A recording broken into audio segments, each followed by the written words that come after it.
Hello guys, welcome back to my channel. কয়েকদিন আগে আমি একটু সেজে নিচ্ছিলাম রিলস বানানোর জন্য। তো আমি ভেবেছিলাম আজকে একটু স্মোকি আইস ট্রাই করব।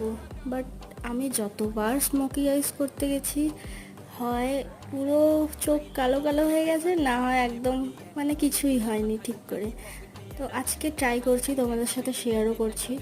তোমরা দেখো, মানে আমি পরপর দেখাবো যে কেমনভাবে করেছি। ফার্স্টে কাজল দিয়ে একটু আইসে নিয়ে নিলাম কাজলটাকে, দেন একটা ব্রাউন আইশ্যাডো নিয়ে ভালো করে ব্লেন্ড করে দিয়েছি। এক চোখে হয়ে গেছে, এবার দু নম্বর চোখেও হয়ে গেছে। তো তোমরা দেখে বলো কেমন হয়েছে। আমার মোটামুটি ভালো লেগেছে, মানে আগের থেকে অনেকটাই ইমপ্রুভ হয়েছে। আর একটা কথা, আমি লাস্ট মানে মেকআপের পরের ভিডিও নিতে পারিনি, তাই আমি রিলস বানিয়েছিলাম, ওখান দিয়েই নিয়ে নিয়েছি।